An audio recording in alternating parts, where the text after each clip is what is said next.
Kita semua berkumpul di masjid ini, kelak juga Allah mudahkan berkumpul di surganya. Amin. 500 tahun yang lalu, di sebuah kota yang kaya raya, ada masjid yang besar dan sangat megah.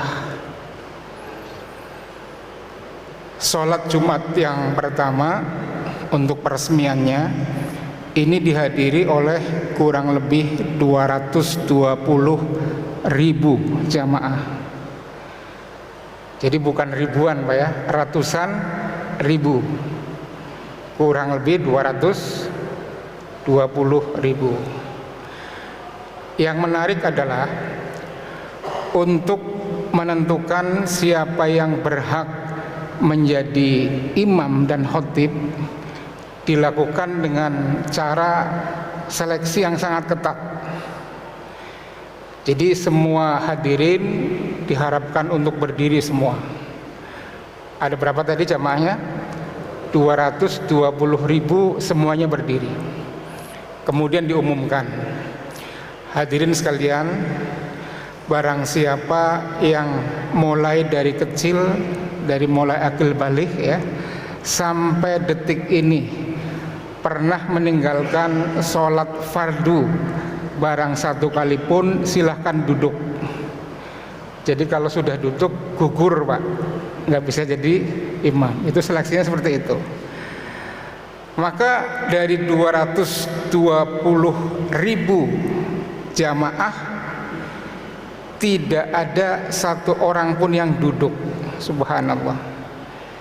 Artinya mereka semuanya punya masa lalu yang baik. Tidak ada satu orang pun yang punya masa lalu pernah meninggalkan sholat fardu. Maka seleksi dilanjutkan. Baik, kita lanjutkan seleksinya. Barang siapa yang semasa hidupnya hingga saat ini pernah meninggalkan sholat sunnah rawatib. Sholat sunnah rawatib Pak ya, jadi sholat sunnah yang mengiringi sholat fardu.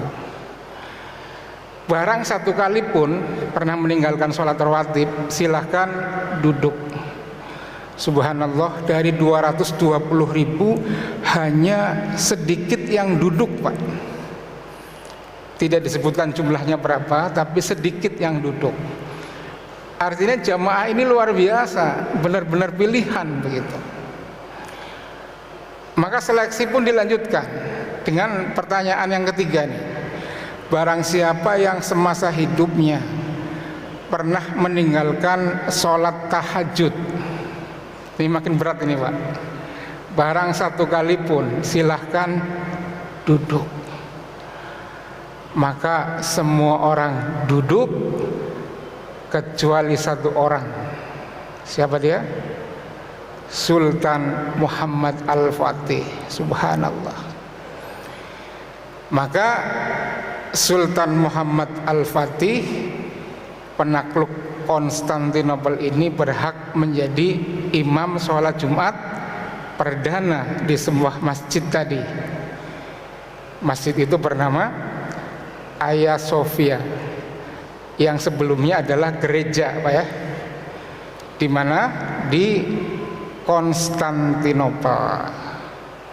Nah, itulah yang akan kita bahas pada pagi hari ini, rahasia kemenangan Al-Fatih sang penakluk. Rupanya orangnya luar biasa Pak. Kira-kira ada nggak kalau di sini ditanya begitu? Ada yang mau jadi imam? Nah, yang hebat lagi kalau pertanyaannya dilanjutkan begini Pak. Kalau pertanyaan dilanjutkan begini, barang siapa yang pernah terlambat mengikuti sholat fardu berjamaah di masjid, silahkan duduk. Maka Al-Fatih pun tidak duduk. Jadi sholat jamaah tidak pernah telat Pak. Bukan tidak pernah absen, tapi tidak pernah masbuk, tidak pernah telat. Luar biasa. Nah, pertanyaannya, bagaimana kemenangan ini dipersiapkan dan bagaimana Al-Fatih mempersiapkan diri. Kalau dipersiapkan itu artinya orang lain, Pak ya. Dalam hal ini bapaknya Al-Fatih itu dari kecil sudah dipersiapkan. Al-Fatih kecil sudah dipersiapkan oleh ayahnya. Kemudian setelah Al-Fatih besar, dia juga mempersiapkan diri. Nah, ini yang akan dibahas, bagaimana Al-Fatih dipersiapkan oleh ayahnya dan bagaimana Al-Fatih mempersiapkan diri menuju kemenangan peperangan ini. Ada 6 yang ingin saya sampaikan di sini. Yang pertama introduction, pengenalan. Kemudian menuju singgasana, bagaimana dia menjadi raja. Kemudian strategic leadership-nya seperti apa. Kemudian di sana ada ujian sang pemimpin yang tidak mudah tentu saja untuk dilewati. Kemudian setelah itu menuju kemenangan, dan terakhir adalah leadership learning-nya. Yang pertama introduction. Kalau ditanya siapa pimpinan terbaik selain Nabi Muhammad ya, siapa kira-kira Pak? Apakah para sahabat? Jawabannya ini,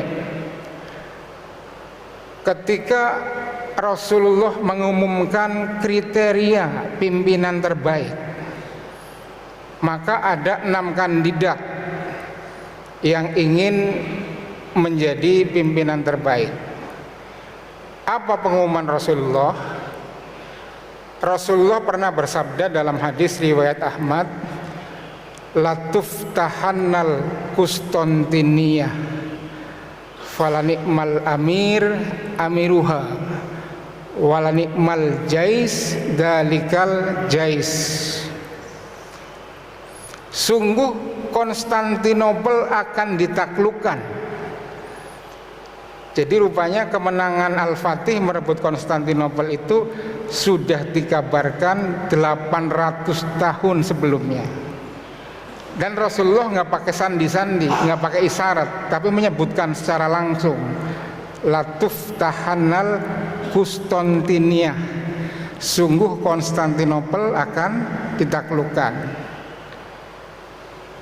"Falanikmal amir amiruha." Maka pimpinan terbaik adalah pimpinan yang menaklukkannya. Kita tadi lihat Al-Fatih itu betapa hebatnya, betapa baiknya ya. Tadi sudah diceritakan di awal bahwa Al-Fatih itu betapa baiknya, betapa solehnya. Sholat fardunya nggak pernah ketinggalan, bahkan selalu berjamaah, bahkan tidak pernah terlambat. Sholat rawatibnya juga tidak pernah ketinggalan, sholat malamnya juga tidak pernah ketinggalan. Ini hebatnya Al-Fatih di sini.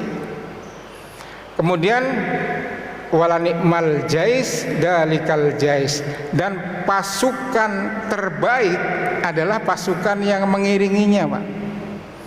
Tadi pada saat diumumkan itu dari 220.000 pasukan yang masih hidup ya.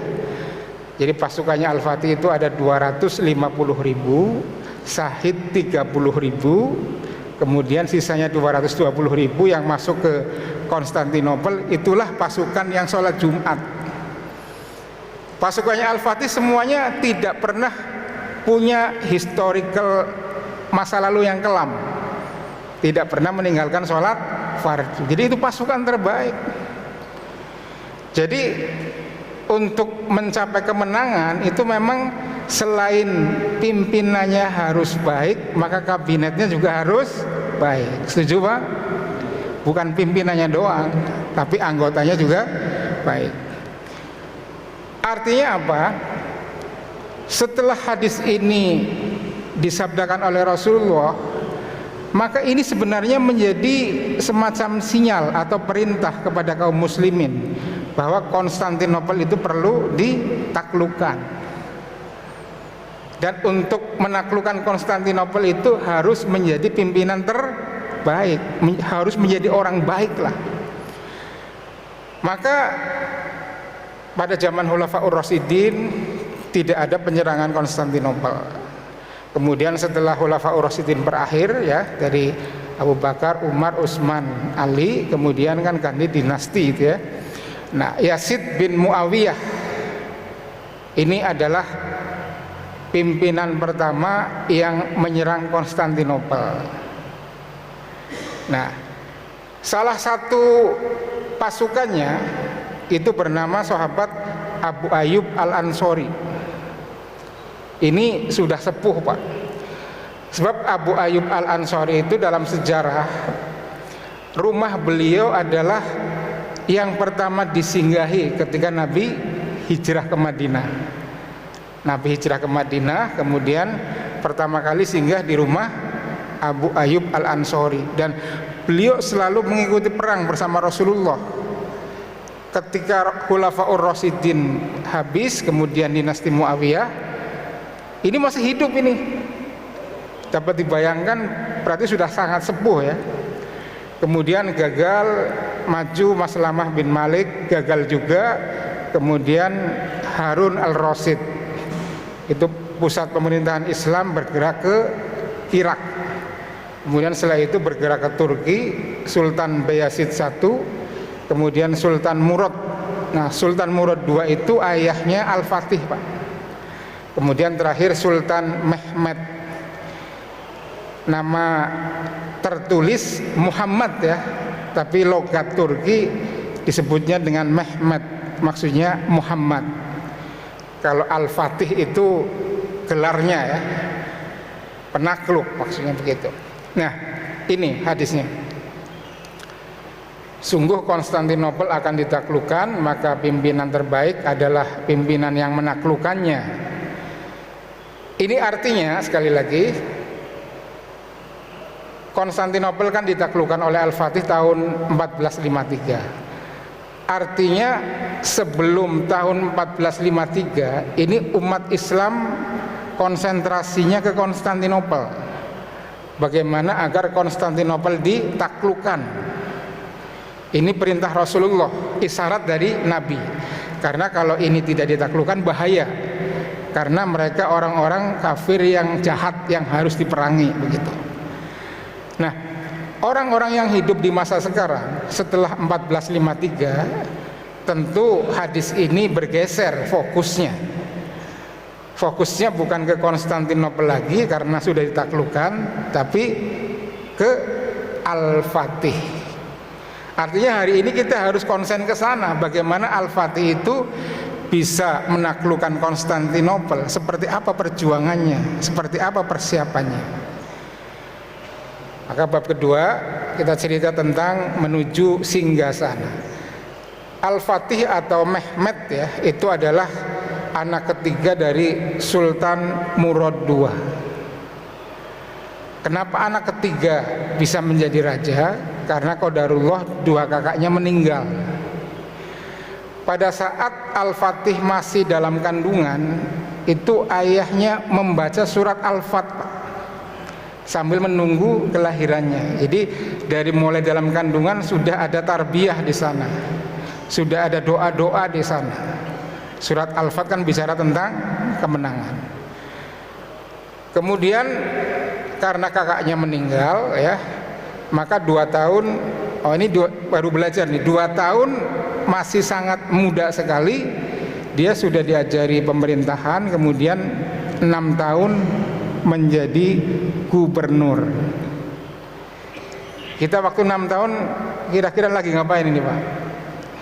6 tahun ini, belum SD juga belum. Ini Al-Fatih sudah menjadi gubernur. Kemudian 8 tahun itu sudah hafal 30 juz Al-Quran, kayak Imam Syafi'i ini Pak ya. Kemudian 16 tahun mahir 8 bahasa.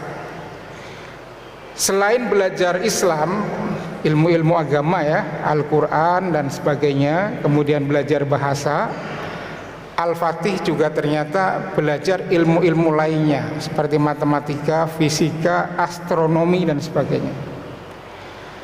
Ayahnya mempersiapkan anaknya ya dengan cara memilih 2 syekh dua guru privatnya, satu bernama Ahmad Qur'ani, yang kedua A'ak Samsudin. Nah, ini kedua guru ini luar biasa membimbing Al-Fatih bersama keluarganya. Jadi ayah dan ibunya dan kedua guru ini menjaga Al-Fatih bagaimana agar memang sholatnya nggak pernah ketinggalan nih Pak. Dari kecil sudah dibimbing seperti itu. Nanti kalau sudah besar kan meneruskan sendiri Pak. Tapi dari kecilnya harus ada model dari kedua orang tuanya. Kemudian ilmu bahasa ini juga ternyata kelak berguna untuk penyelundupan ke sarang musuh.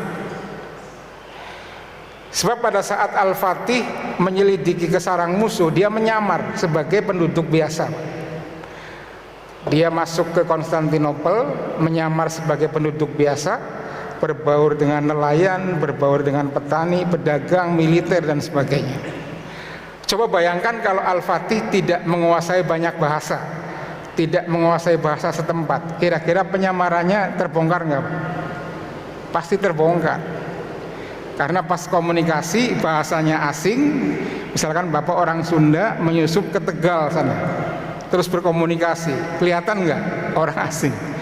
Nah, Al-Fatih mempelajari banyak bahasa itu antara lain nanti gunanya pada saat penyusupan. Dia masuk ke sarang lawan, dia berkomunikasi, nggak ada orang yang curiga sama sekali. Akhirnya berhasil mengumpulkan data-data kekuatan lawan. Belajar astronomi juga akhirnya nanti di peperangan kelihatan Pak. Jadi masa itu gerhana bulan itu menjadi satu hal yang menakutkan bagi orang Konstantinopel, orang Kristen waktu itu. Karena mereka masih awam bahwa yang namanya gerhana itu dianggap sebagai satu pertanda malapetaka gitu. Nah, penyerangan Konstantinopel itu dihitung harinya biar ada gerhana bulan begitu. Jadi pada saat ada gerhana bulan, orang-orang Konstantinopel merasa takut karena itu pertanda kekalahan. Sedangkan Al-Fatih dan pasukannya karena belajar Islam, belajar astronomi, tahu bahwa itu adalah hal biasa. Maka disitulah salah satu pemicu kemenangannya. Jadi tidak sembarangan belajar ini ternyata ya. Umur 12 tahun menjadi raja. Jadi 6 tahun tadi menjadi gubernur, umur 12 tahun pertama menjadi raja. Ayahnya masih hidup Pak. Jadi waktu umur 12 tahun diangkat menjadi raja, ayahnya kemudian meninggalkan ibu kota. Sengaja itu, biar dia mandiri. Tapi ternyata gagal karena masih sangat muda ya. Di sana sini banyak pemberontakan, baik di dalam pemerintahan sendiri yang tidak percaya maupun yang dari luar, musuh-musuhnya. Akhirnya ayahnya disurati beberapa kali untuk kembali. Akhirnya digantikan lagi oleh ayahandanya. Setelah umur 19 tahun ayahnya wafat, baru Al-Fatih naik lagi menjadi raja dengan kepantasan yang lebih. Nah, setelah itulah menduduki singgasana. Selanjutnya strategic leadership. Ini adalah satu persiapan yang dilakukan oleh Al-Fatih ya. Kalau sebelumnya dilakukan oleh ayahnya, tadi kan bicara bagaimana Al-Fatih dipersiapkan dan bagaimana Al-Fatih mempersiapkan diri. Nah, ini sekarang bagian kedua nih, bagaimana Al-Fatih mempersiapkan kemenangannya. Apa yang dia lakukan? Yang pertama, dia membangun benteng namanya Rumeli Hisari. Ini bentengnya masih ada nih Pak. Ini pemandangan zaman sekarang begini, karena masih ada mobil-mobil.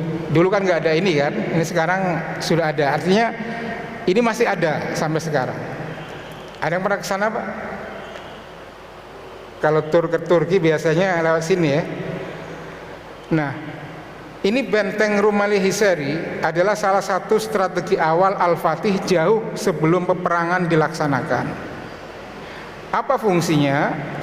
fungsinya adalah untuk mengukur kekuatan lawan. Jadi ini benteng ini ada 17 menara, dibangun oleh 5.000 orang ya, dengan luas sekitar 31.000 meter persegi.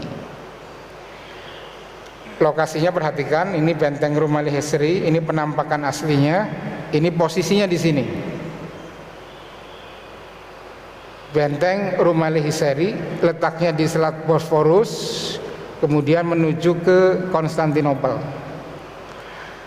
Jadi benteng ini tujuannya adalah untuk mencegat kapal-kapal yang datang dari Eropa, dari atas ya, pada saat mau menuju ke sini itu diberhentikan, kemudian diinspeksi kapal ini bawa apa saja.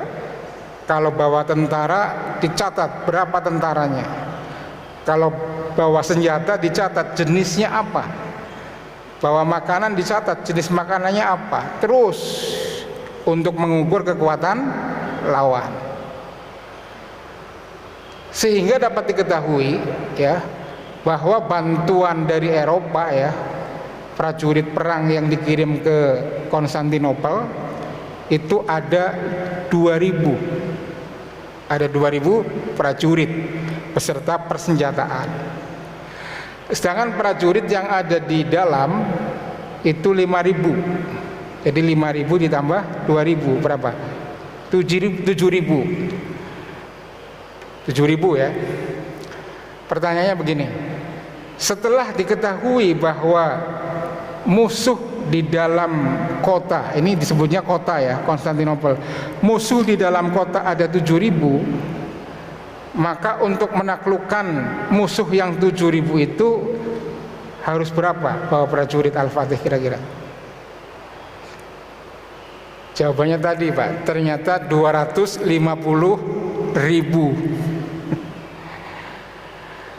Mengapa sebanyak itu? Karena Al-Fatih belajar dari pendahulu-pendahulunya yang pernah nyerang ke situ.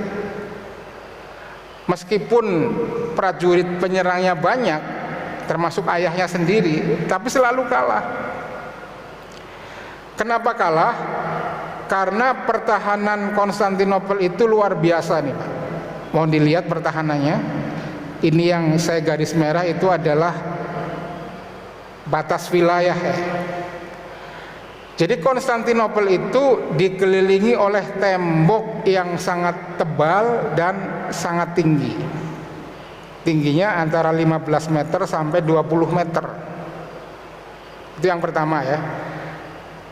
Kemudian di sebelah utara ini kan ada teluk ya, namanya Teluk Golden Horn. Nah, pertahanannya selain di samping-samping ini ada tembok, ini untuk masuk ke teluk ini ditutup ini Pak, pakai rantai raksasa. Jadi penyerang dari sini itu nggak bisa masuk ke dalam. Sedangkan di sini adalah bukit. Jadi ini bukit, kemudian ada teluk. Teluk ini ada ini ya, yang kuning ini maksudnya rantai. Rantainya besar sekali, kurang lebih jaraknya 300 meter ini. Kemudian pertahanan sebelah selatannya ini tembok biasa ya. Setiap 70 meter ada menara pengawas dan ini relatif aman. Kenapa aman? Karena di sini berbatasan dengan samudra, lautan luas ya, yang ombaknya besar. Jadi ombaknya besar, kapal yang mau menyerang tidak stabil karena goncangan-goncangan, sehingga di sini jarang sekali orang menyerang dari sini. Kemudian di sebelah baratnya yang berbatasan dengan daratan, ini bentengnya lapis 3. Jadi kalau lapis pertama jebol, ada lapis kedua. Lapis kedua jebol, ada lapis ketiga. Kemudian di luar tembok ini, di depannya ada parit Pak.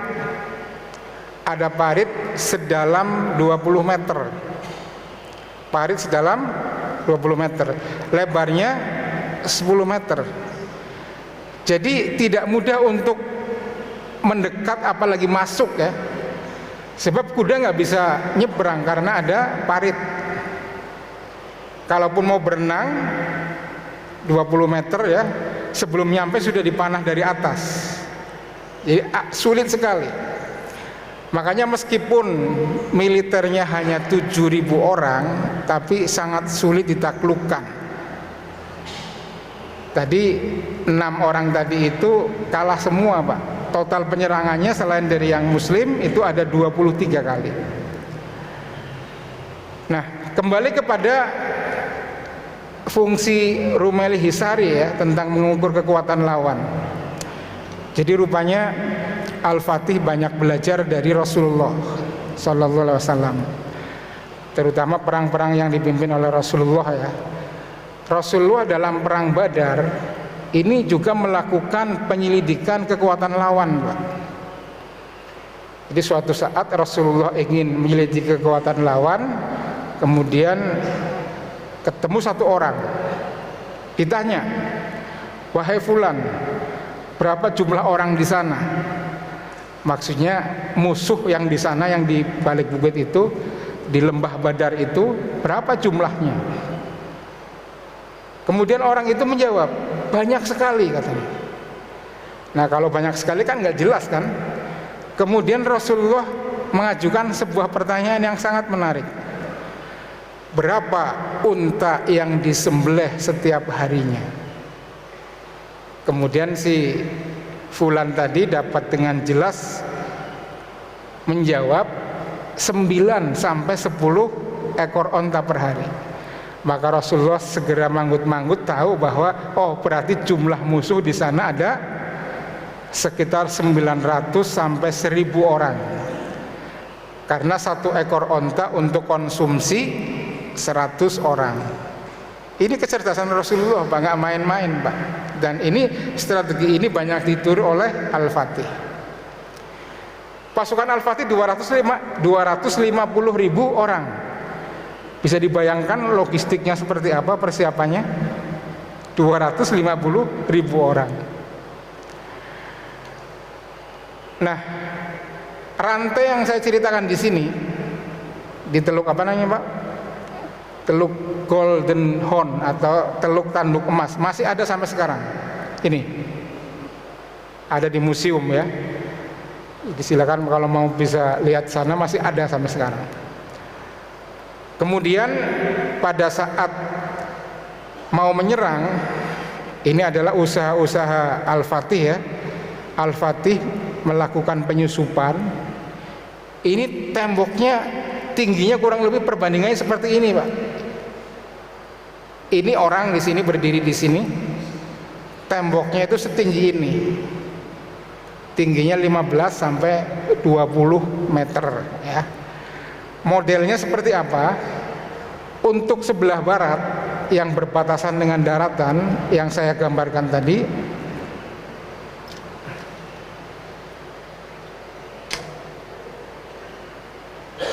ya ini. Jadi ini benteng lapis terluar, tingginya 15 meter.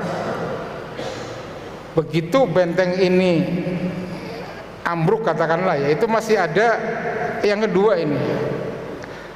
Ada pagar yang kedua, tembok yang kedua ini. Dan makin ke dalam temboknya makin tebel ini. Jadi lapis 3, begitu kuatnya. Nah, di luar tembok ini itu ada parit sedalam berapa tadi? 10 meter ya. Bagaimana cara nyerangnya kira-kira, Pak? Kalau sudah begini. Kemudian yang kedua, perencanaan. Setiap hari Al-Fatih melihat peta. Dia harus menyerang dari mana, harus menempatkan pasukannya di mana saja, kira-kira pasukan yang membawa senjata ditempatkan di mana dan sebagainya, dan selalu bermusyawarah. Kemudian tak lupa berdoa dan memantaskan diri, karena tadi disebutkan bahwa latuftahan al-Qustontiniyah falani'mal amir amiruha. Pimpinan yang terbaik itu pimpinan yang bakal menaklukkan. Artinya Al-Fatih ini memantaskan diri, mendekatkan diri kepada Allah Subhanahu wa taala. Terus berdoa, Pak. Sebagai informasi, kalau kita bandingkan dengan perang Badar, Rasulullah Shallallahu Alaihi Wasallam sebenarnya sudah mendapat wahyu bahwa pada saat perang Badar itu nanti akan dimenangkan oleh kaum muslimin. Tapi meskipun Rasulullah sudah tahu bakal menang, dalam sebuah riwayat itu Rasulullah berdoa dengan doa yang sangat serius, luar biasa, untuk kemenangan kaum muslimin. Saking doanya serius, maka Abu Bakar yang ada di sampingnya sangat heran. Kemudian bertanya, wahai Rasulullah, bukankah sudah turun wahyu bahwa perang Badar ini akan dimenangkan oleh kaum muslimin? Mengapa engkau masih berdoa sedemikian rupa ya Rasulullah? Itu pertanyaan Abu Bakar. Padahal sudah tahu mau menang masih berdoa. Apa jawab Rasulullah? Jawabnya begini, Pak. Doa itu adalah perintah Allah, maka laksanakanlah. Coba bayangkan, untuk sebuah yang sudah pasti menang saja masih berdoa. Apalagi bagi kita yang belum jelas bagaimana takdirnya kan, apalagi Al-Fatih. Maka Al-Fatih pun terus berdoa. Kemudian doanya dijawab, Pak. Ini jawaban doanya nih. Jadi suatu hari ada seorang engineer dari Hongaria yang bernama Orban. Beliau ahli senjata. Kemudian datang menghadap Al-Fatih, mengatakan, wahai Sultan, saya Orban dari Hongaria, ahli dalam bidang persenjataan. Dia bilang begitu.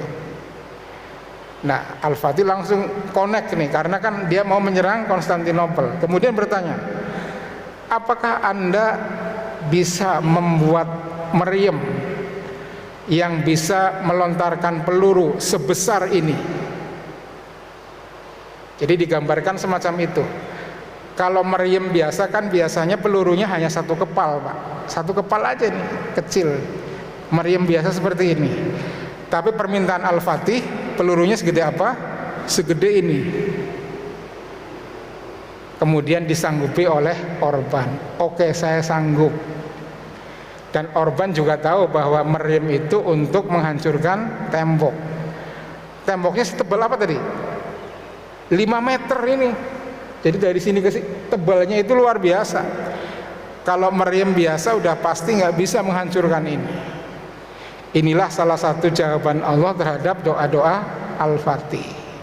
Itu yang selanjutnya itu, membuat meriam ya. Jadi meriam yang besar ini sampai sekarang masih ada, Pak, di museum, tapi bukan di Turki. Kabarnya di Inggris. Jadi bukan di Turki, ada di Inggris. Berapa panjangnya? Jadi meriam yang dibuat Orban itu ada 2 macam. Yang pertama meriam besar ya, 4,2 meter. Yang jenis kedua meriam yang besar sekali, 8,2 meter. Coba bayangkan meriam 8,2 meter, Pak. Luar biasa.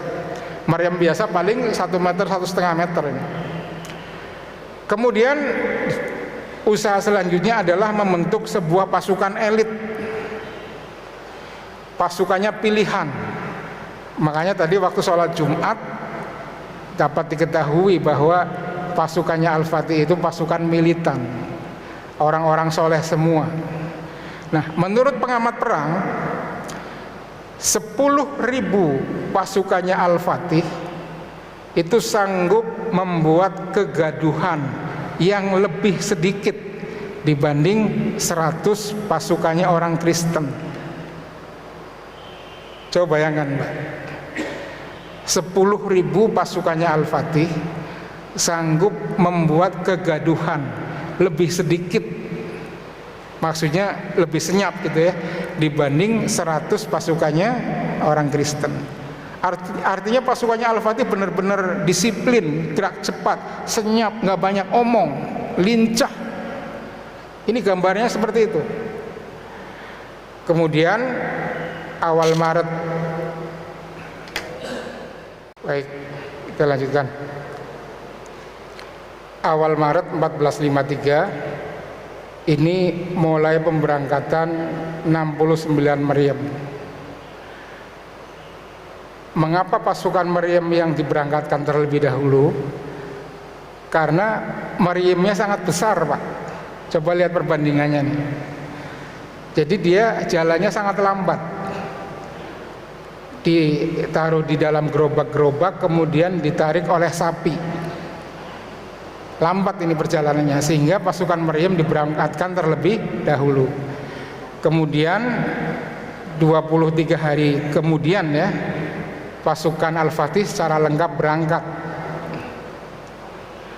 Yang menarik adalah pasukan Al-Fatih selain ada pasukan perang, itu udah jelas ya, ada para ulama. Apa fungsinya?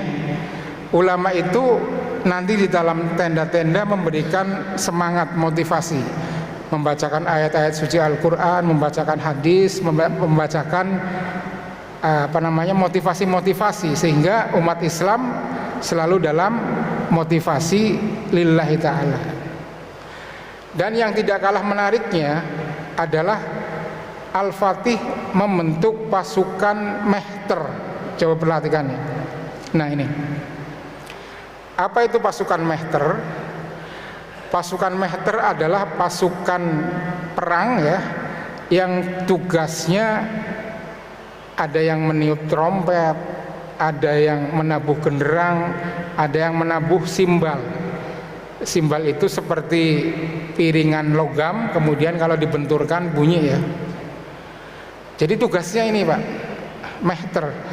Dan ini ternyata adalah ide kreativitas Al-Fatih yang luar biasa.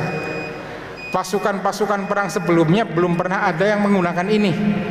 Kalaupun ada, hanya paling genderang, Pak. Kemudian strategi Mehter ini ditiru oleh pasukan-pasukan Eropa setelahnya.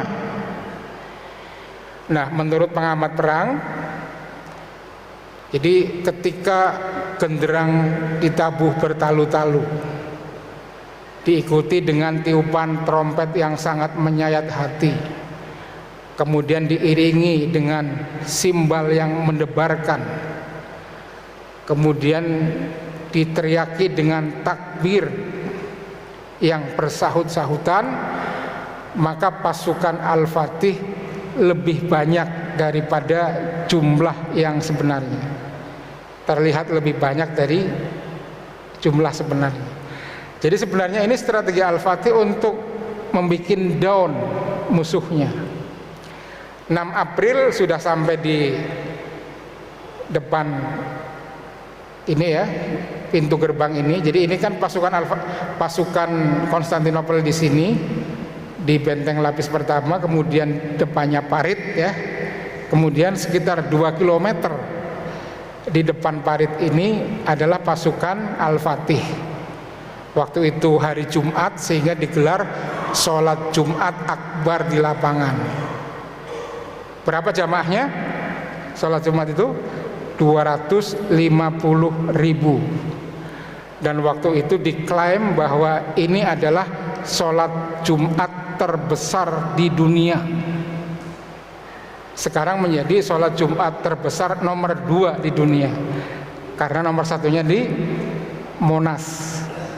Ada pelaku sejarah di sini, sholat Jumat terbesar di Monas. Jadi ini menjadi sholat Jumat terbesar kedua sekarang. Nah, kemudian penempatan Panglima, ini yang kelap-kelip, ini adalah Panglima-Panglima perang ya. Ini yang paling besar Al-Fatih di Bukut Maltepe ya. Kemudian ada ini Ishak Pasha, Karaja Pasha, Zaganos Pasha, Sulaiman. Ini semua pimpinan-pimpinan perang di sana. Di dalam juga udah siap nih. Nah, setelah saling berhadap-hadapan, kemudian Al-Fatih kirim surat kepada Kaisar Konstantin. Intinya, kalau Anda menyerah, maka kita tidak akan melakukan penyerangan. Dan penduduk kota silahkan memilih mau tinggal di situ, tidak masalah, mau keluar juga silahkan. Kita nggak akan melakukan perlawanan. Kira-kira Konstantin nyerah nggak, Pak? Nggak mau nyerah dia. Dia dengan PD-nya ya, meskipun pasukan Al-Fatih banyak, karena menurut pengalaman sudah diserang berkali-kali dia menang, dia nggak mau menyerah. Akhirnya dilakukanlah peperangan. 6 April mulai perang, Pak. Dalam peperangan Al-Fatih siapa yang pertama bertugas? Jadi ketika dinyatakan perang, itu yang disuruh bertugas bukan pasukan meriam dulu, bukan pasukan pemanah dulu, tapi yang ditugasi pertama adalah pasukan Mehter. Begitu siap perang,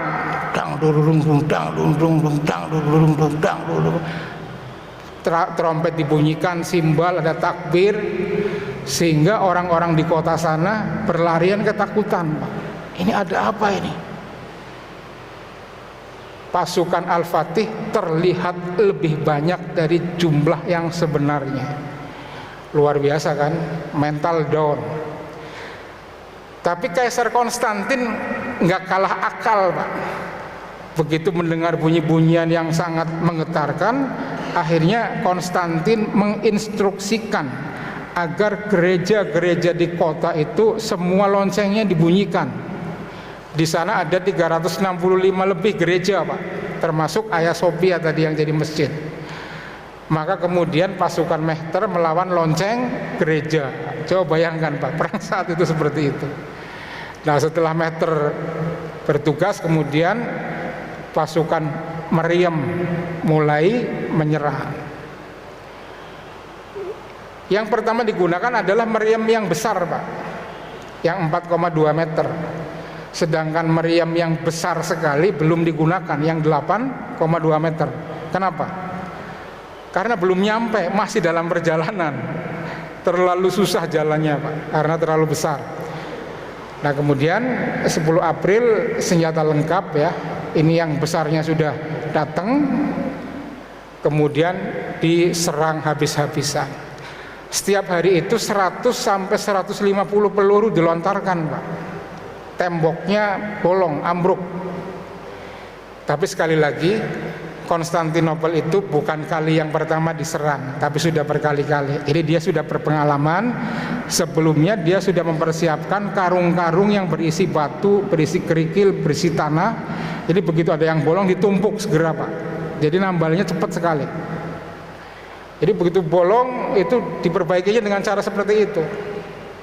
Makanya sulit, ya. Kemudian saya cepat aja, ya. Ujian sang pemimpin. Ketika senjata digunakan setiap hari ratusan, ya, maka meriamnya panas, Pak. Meriamnya panas, kata Orban, ini nggak boleh terlalu sering dipakainya, nih. Maka harus dikasih jarak 3 jam sekali baru boleh nembak lagi. Setelah nembak dilumuri dengan lemak, biar tidak terlalu panas. Kemudian bahkan ada satu meriam yang pecah. Ada meriam yang besar sekali pecah, dan pecahannya mengenai Orban, sang pembuat meriam, dan meninggal. Kemudian setelah dirasa cukup, ya, lubang-lubangnya cukup, akhirnya pasukan Al-Fatih bisa masuk ke dalam, tentu saja dengan menimbun sebagian parit, ya, kan di situ ada parit, Pak. Ada bongkahan tanah, kayu, ranting-ranting segala macam untuk nimbun. Kemudian setelah ditimbun bisa untuk lewat. Maka setelah dapat lewat, tiadakan serangan umum perdana. Tapi qadarullah, serangan umum pertama itu kalah pasukan Al-Fatih, karena masih terlalu sedikit yang bisa masuk, Pak. Jumlah pasukannya kan 250.000 orang kan, tapi karena paritnya belum banyak ditimbun, kemudian lubang-lubang temboknya juga masih relatif sedikit, maka yang berhasil masuk ke dalam benteng hanya sedikit juga, akhirnya kalah. Kemudian di laut yang dipimpin oleh siapa tadi? Kapten Sulaiman, ya. Ini juga pertempurannya sengit, Pak.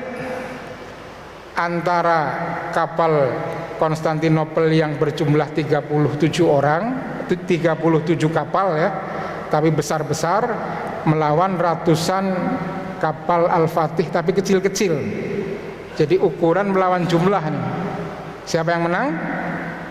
Ternyata pasukan Konstantinopel masih memenangkan pertarungan di laut. Kemudian satu lagi itu ada kapal besar bantuan dari Eropa, 4 kapal ya. Ini setelah kalah di lautan, ternyata Konstantinopel juga mendatangkan bala bantuan dari Eropa. Kemudian datang 4 kapal dari Eropa yang besar-besar. Tidak melewati Selat Bosporus Pak ini Pak. Karena tahu bahwa kalau lewat Selat Bosporus pasti dihadang, kemudian dibom ya, ditembak pakai meriam. Dia muter ke Laut Marmara. Jadi agak jauh tapi aman masuk ke situ. Kemudian diserang. Tadinya hampir menang. Tadinya pasukannya Al-Fatih yang di laut itu hampir bisa menahan 4 kapal ini. Tapi di ambang kemenangannya tiba-tiba ada angin yang sangat besar. Kemudian pasukannya Al-Fatih, kapalnya kecil-kecil terombang-ambing. Nah kapal besarnya itu dengan enak melangkah ke Teluk Golden Horn yang ada rantainya tadi, rantainya dibuka gitu. Nah inilah ujian sang pemimpin Pak. Jadi setelah 3 kekalahan telak ya, di darat kalah, serangan pertama kalah, di laut kalah, kemudian lolosnya 4 kapal. Ini membuat down pasukannya. Tapi kemudian Al-Fatih tidak kalah akal ya. Untuk menembus Teluk Golden Horn yang ada rantainya tidak mungkin karena ada rantai ya dan ada pengawasan. Akhirnya dengan kreativitas Al-Fatih itu menaikkan perahu-perahu ke dalam, ke atas ini Pak. Ini kelihatan gambarnya ya. Ini ilustrasi bahwa ada kapal-kapal Al-Fatih yang dinaikkan ke atas Bukit Galata ini. Di sini ada Teluk Golden Horn yang ada rantainya, maka kapalnya naik ke atas Pak, didorong. Kapalnya didorong dengan awak kapalnya masih ada di dalamnya, sambil berteriak-teriak seperti berlayar, tapi dia di laut gitu. Ada 70 kapal yang berhasil dinaikkan ke atas dalam 1 malam ya, 70 kemudian berhasil masuk ke sini nih. Dia naiknya ke atas di sini, kemudian akhirnya bisa menguasai di sini. Ada 70 kapal. Nah, setelah berhasil masuk sini, kemudian Fatih pasukannya membentuk jembatan apung di sini. Akhirnya menyerang dari sini. Setelah ada pasukan yang menyerang dari sini, maka otomatis pasukannya Konstantinopel sebagian diarahkan ke sini. Yang tadinya cuma di sini aja. Di sini relatif aman. Di sini yang paling banyak nih, akhirnya dibagi 2 di sini Pak. Nah selanjutnya menuju kemenangan. Apa selanjutnya yang membuat kemenangan Al-Fatih? Yang pertama serangan dari 2 gate ya. Artinya dari gate kiri dan kanan itu semuanya diserang, kemudian membuat jembatan apung, kemudian kuras tenaga dan logistik. Maksudnya begini, Al-Fatih dengan jumlah pasukannya yang sangat banyak itu perangnya dibagi menjadi shift-shift, mungkin 2 shift atau 3 shift, jadi 24 jam menyerang. Sedangkan pasukan kota yang hanya 7.000 orang itu kan jumlahnya kecil, nggak mungkin dibikin shift Pak. Jadi pasukan Konstantinopel terus berperang 24 jam karena jumlahnya sedikit. Pasukan Al-Fatih bisa dengan enak shift, menghemat tenaga. Ini yang disebut strategi menguras tenaga. Terus digempur siang dan malam, nggak ada hentinya, pagi, siang, sore, malam terus. Sampai akhirnya pasukan musuh kelelahan, kemudian Konstantin menyerah. Silakan kalau mau berdamai gitu ya istilahnya, itu dikasih hadiah, dikasih anu, tapi Al-Fatih nggak mau. Akhirnya terus menyerang. Sehingga akhirnya ada strategi menara penimbun ya. Serangan umum 2, kemudian ada menara penimbun ya. Apa itu menara penimbun?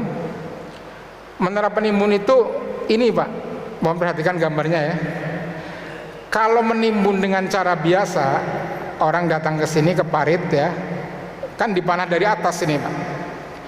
Jadi di sini ada pasukan pemanah, kalau di sini nimbun berarti dipanah ke bawah. Nah, Al-Fatih dengan inovatifnya membuat menara penimbun yang bentuknya seperti ini. Jadi ada sebuah menara yang bisa didorong-dorong bergerak ya. Itu tingginya sedikit lebih tinggi dari tembok pertama. Nah, di atas menara ini ada pasukan pemanah, Pak, yang tugasnya memanah orang yang di sini. Jadi dari sini manah ke sini. Nah, karena pasukan di sini konsentrasinya adalah menahan serangan dari panah ini, maka di sini ada lubang. Lubang ini untuk menimbun parit. Jadi pasukannya Al-Fatih dengan adanya menara ini, dia bisa menimbun dengan leluasa, timbun sebanyak. Dan Al-Fatih membuat ini banyak nih, Pak, sampai akhirnya lebih banyak parit-parit yang tertimbun, akhirnya lebih banyak lagi pasukan yang bisa masuk. Luar biasa idenya ya.